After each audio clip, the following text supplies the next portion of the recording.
Fala, meus amigos, daquele jeitão! Hoje a gente vai relembrar o ano em que dois 007 se enfrentaram nos cinemas. E de um lado, o sempre brabão e intrigante 007 do Sean Connery, saindo da aposentadoria para enfrentar novamente a organização criminosa Spectre.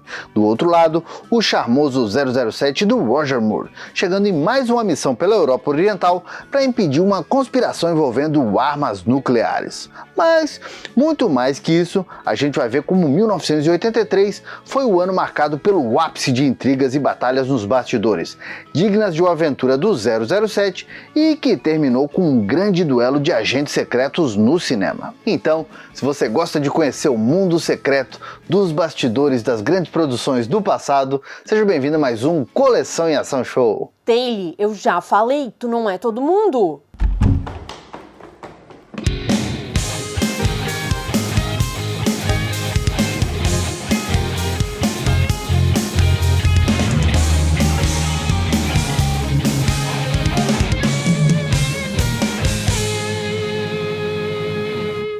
E afinal, qual foi o melhor 007, o melhor James Bond até hoje?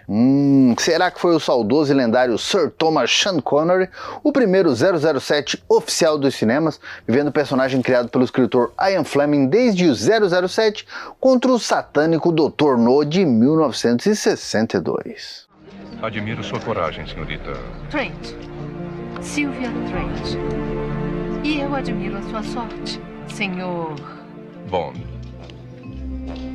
James Bond. Ou será que foi o também Sir Roger George Moore, o terceiro agente a serviço da rainha desde 1973 com o filme 007, Viva e Deixe Morrer? My name's Bond. James Bond. Ou será que foi algum dos outros 4 atores a viver o icônico personagem que hoje totaliza nada menos que 25 filmes oficiais, sendo o último de 2021 com Daniel Craig no papel? Talvez uma resposta seja o que menos a gente precisa, afinal de contas, cada um desses atores deu um toque extra pro agente charmosão, o 007, e olha, trouxe o personagem para novos públicos, para novas audiências. E Sean Connery, o primeiro Bond, tinha dado ao personagem dos livros um ótimo tom entre a brabeza e a sutileza.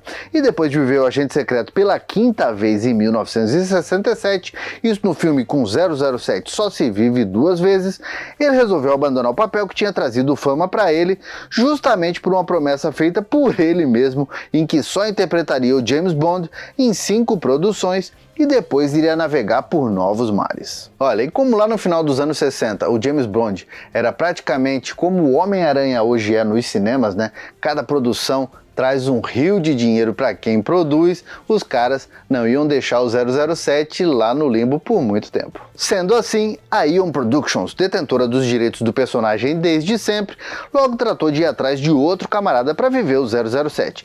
E o escolhido foi o ator e modelo australiano George Lazenby, que em 1969 protagonizou o filme 007 a serviço secreto de Sua Majestade. Fim de ano na Globo. James Bond encarando um poderoso cientista, incendiando os Alpes suíços.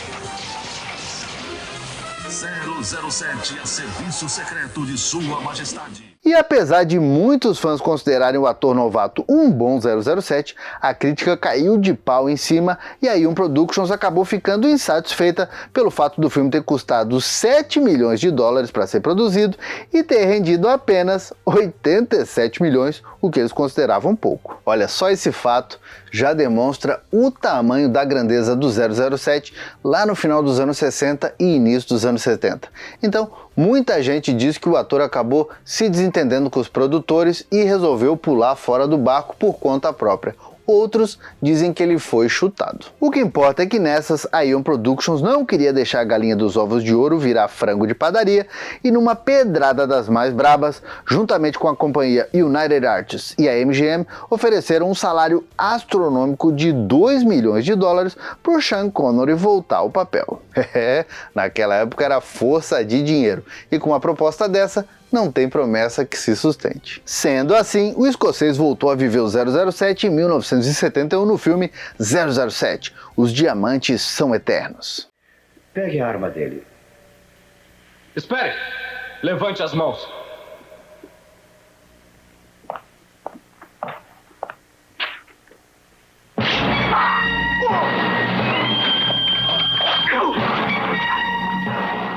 Só que essa medida foi meio paliativa, foi só passageira e o Sean Connery voltou só para esse filme mesmo, então o próximo Bond escolhido acabou sendo o elegante Roger Moore. Como dito, estreando como agente secreto lá em 1973. Aí não teve erro, com todo o garbo e elegância que ele tinha direito, o Roger Moore viveu o personagem de maneira bem tranquila e segura por mais 4 filmes, entre 1974 e 1981, sendo esse último 007 somente para os seus olhos.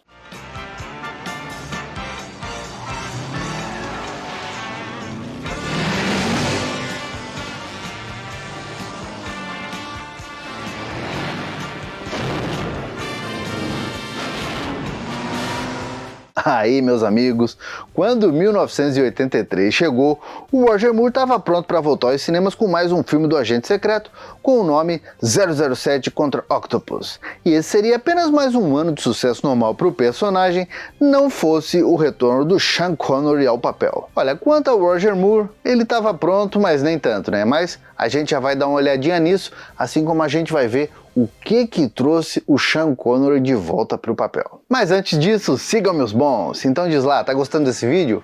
Tá, né? Então deixa aquele like felpudo e melhor ainda, que tal compartilhar? Vou até dar uma ideia. Que tal compartilhar com aquele seu amigo, aquela sua amiga, né? Aquela turma engraçadona que gostava de falar meu nome é Manuel, sempre que assistiu um filme do 007, hein? Bom, e os reflexos do que viria a ser essa treta de Bonds teve início lá em 1965, vamos ter que voltar no tempo, quando Sean Connery estrelou o filme 007 contra a chantagem atômica. Sim, o agente secreto James Bond encarando uma explosiva missão 007 contra a chantagem atômica. O caso é que a ideia desse filme nasceu em 1958, quando, através da Xanadu Productions, empresa que o próprio Ian Fleming e o escritor irlandês Kevin McClory eram sócios, foi escrito um roteiro original para uma aventura inédita do agente secreto. Só que é aquelas coisas, né? Entre idas e vindas, o projeto acabou não indo para frente. E aí, quando o acordo acabou, o Ian Fleming publicou o livro Thunderball em 1961, sendo o único creditado pela história. Só que aí o Kevin McClory foi lá ler o livro e viu que a história era praticamente a mesma que os dois tinham escrito juntos para essa aventura nunca produzida e processou o Ian Fleming por plágio. E aí, depois de um bom tempo brigando nos tribunais, os dois acabaram fazendo um acordo por fora e o McClory acabou ficando com alguns direitos em cima disso, e como não era bobo nem nada, sabendo que a Ion Productions estava há tempos querendo fazer um filme baseado em Thunderball, topou fazer a tal adaptação para os cinemas, aceitando ainda que depois disso ele não poderia fazer mais nada com a propriedade dessa aventura por 12 anos. E foi nessas que a Ion Productions realmente deu um baita de um tiro no pé,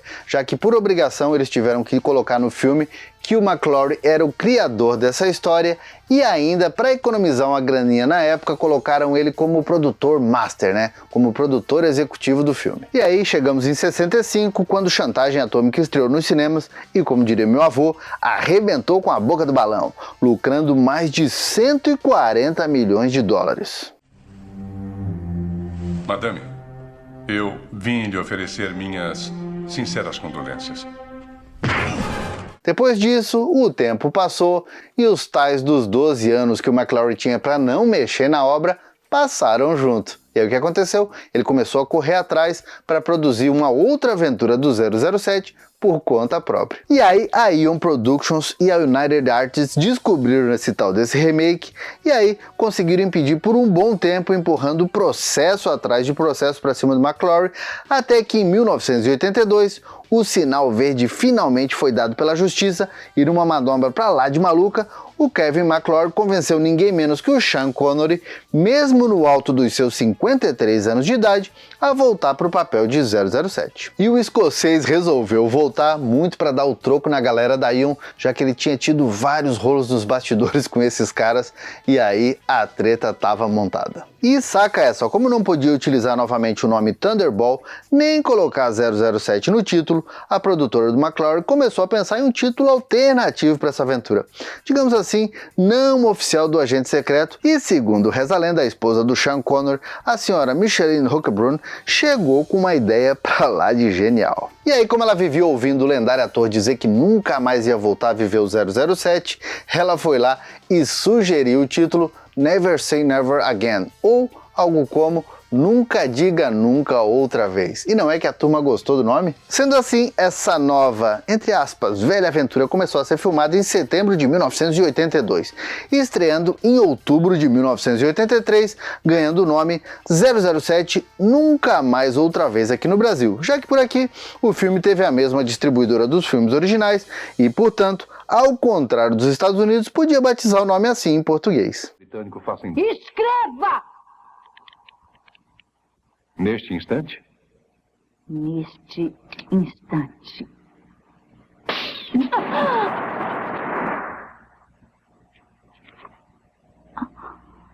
E lembra quando eu falei que o Roger Moore estava pronto para voltar a viver o 007, mas nem tanto assim numa sexta aventura? Pega essa. O inglês já estava com 55 anos quando foi convidado para mais um filme, e ele estava se sentindo bem velho para o papel, mas aí com a chegada da notícia que o Sean Connery, o primeiro dos Bonds, estava voltando, a Eon se desesperou e convenceu o homem a continuar como James Bond, despejando um verdadeiro caminhão de dinheiro no colo do Roger Moore. Tanto é que a produção de Octopus custou absurdos 35 milhões de dólares, muito acima do que qualquer filme do 007 já tinha custado até então. E aí naquela corrida contra o tempo da Eon, da MGM e da United Artists, essa 13ª aventura oficial começou a ser filmada em agosto de 1982, apenas um mesinho antes do início da produção do Sean Connery, mas estreou já em junho de 83, com alguns bons meses antes do filme não oficial. Roger Moore, o agente secreto mais famoso do mundo, encarando uma conspiração internacional. 007 contra Octopus, filme inédito, nesta segunda, em tela quente.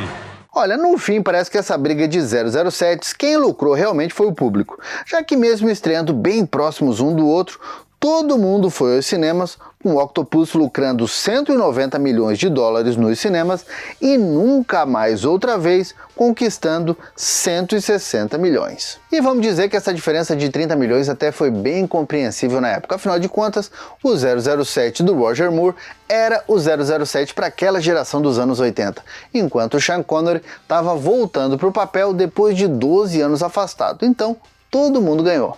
Imaginem comigo, a gente sabe que o Daniel Craig saiu fora do 007 recentemente, mas imaginem mais um filme com ele e no mesmo ano o Pierce Brosnan, que foi o Bond anterior, voltando para o papel. É claro que isso fica totalmente no campo da imaginação hoje em dia, mas realmente aconteceu em 1983 com dois lendários James Bond voltando aos cinemas. Agora eu quero saber, conheciam essa treta? Sabiam disso tudo?